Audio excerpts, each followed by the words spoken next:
Olá, eu sou Humberto Pinheiro. O Assembleia Entrevista de hoje fala com o deputado Elmar Nascimento. Nascimento está no seu segundo mandato aqui na Assembleia, membro efetivo das comissões de Finanças e Orçamento e a Comissão do São Francisco, onde é presidente. Elmar Nascimento é o discurso duro e seco no plenário da Assembleia Legislativa da Bahia.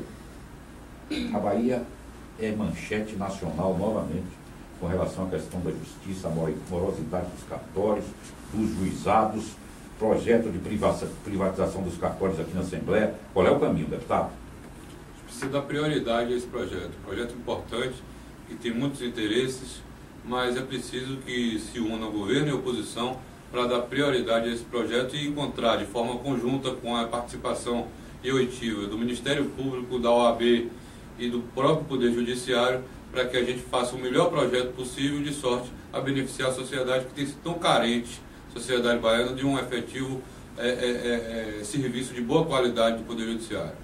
Nós vamos ter um ano aqui na Assembleia atípico, em razão das eleições de outubro, e a tendência natural é que os trabalhos passem por um arrefecimento no segundo semestre. Ainda assim, o senhor acha que vai haver espaço para discussão e possível aprovação desse projeto de privatização dos cartórios, deputado?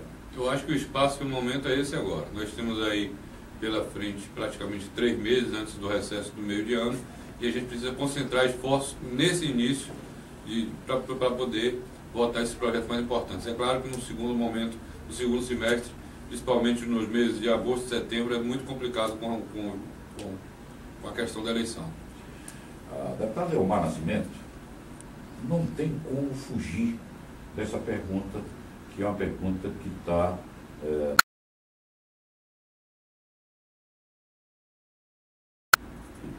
passando por um processo, segundo a imprensa noticia, processo de avanço. Como é que o senhor está enxergando a posição do governo, as ações, enfim, como é que o senhor está vendo esse quadro, deputado? Me permita, Humberto, o avanço da violência. O avanço da violência em cada canto do Estado. A única coisa que esse atual governo conseguiu efetivamente levar para o interior foi a violência. O clima de insegurança dos municípios do interior hoje é igual ao da capital. A gente fica triste de ouvir as notícias com os dados da própria Secretaria de Segurança, que apontam o número de homicídios de Salvador, por exemplo, de 59 para cada 100 mil habitantes, quando São Paulo tem 12. Bahia hoje, Salvador hoje só perde para Alagoas, para Maceió, como a capital mais violenta do país.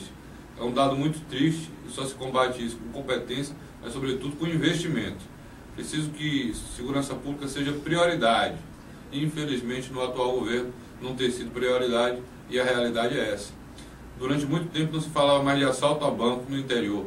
Hoje, todos os dias se noticia um assalto a banco, ou a caixa de correio, ou posto de gasolina, ou até saquear cidades inteiras, bandos armados saqueando cidades inteiras.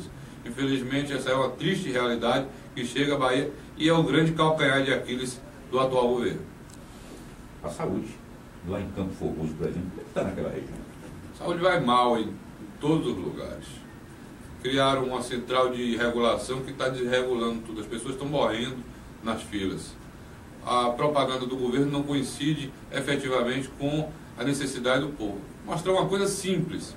No município de Senhor do Bonfim, que é sede de uma microrregião de 500 mil habitantes, se morre uma pessoa vítima de alguma coisa violenta, tem que levar para fazer autópsia em Juazeiro, porque não tem um médico legista em Senhor do Bonfim, sede de uma microrregião imensa. Os municípios povoados de municípios daquela região, que distam 200 quilômetros de Senhor do Bonfim, tem que viajar 300 quilômetros para poder fazer uma autópsia, o corpo passa lá uma semana. É uma revolta muito grande da população de Senhor do Bonfim, principalmente da sede, ou não ter uma coisa simples de resolver que o Estado poderia completamente atender. Agora, na propaganda, a realidade é outra. Mas o hospital de Juazeiro foi um feito. Santo Antônio de Jesus também. Hospital do Subúrbio com obras aceleradas.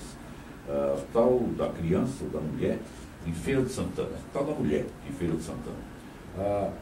Não seria, na verdade, uma ação positiva, não tem sido uma ação positiva do governo Wagner com relação à questão da saúde, esses equipamentos que estão... Seria se não tivesse atrasado tanto.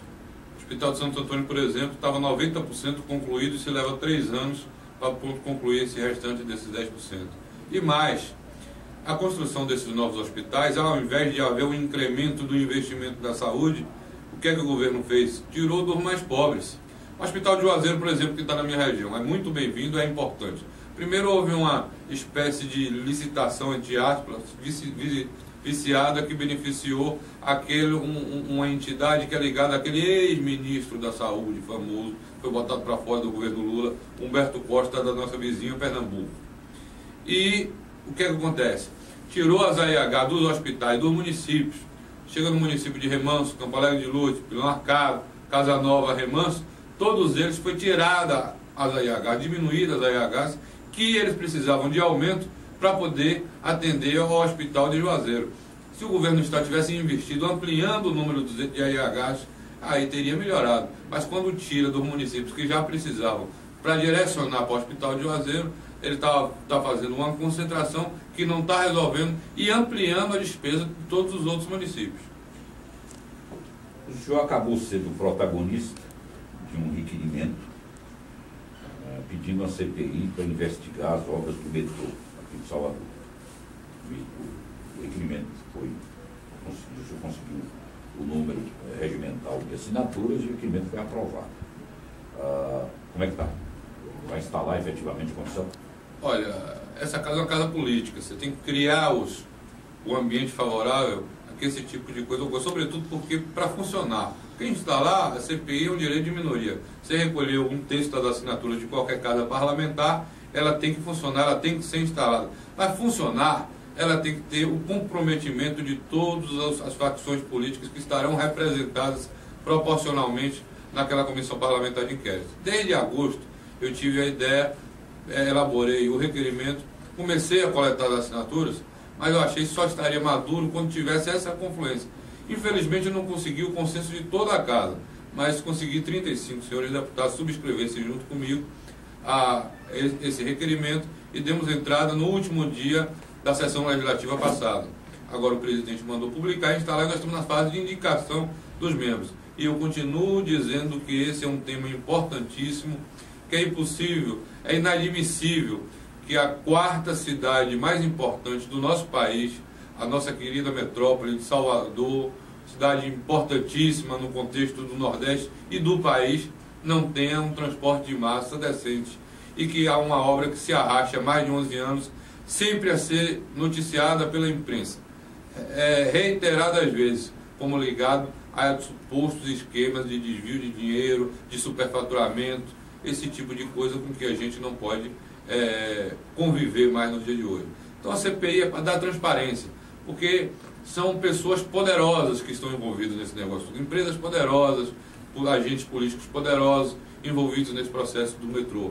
Então o que acontece? No Poder Judiciário, através de alguma chincana processual, se consegue atrasar, atravancar. E aqui no Poder Legislativo, que de todos os poderes é o mais transparente, é mais difícil, porque você tem um contato muito diário e permanente com a imprensa, e os fatos, as coisas se atropelam, e fica muito difícil com esse tipo de pressão. Então, o desafio é você formar, instalar e começar a funcionar.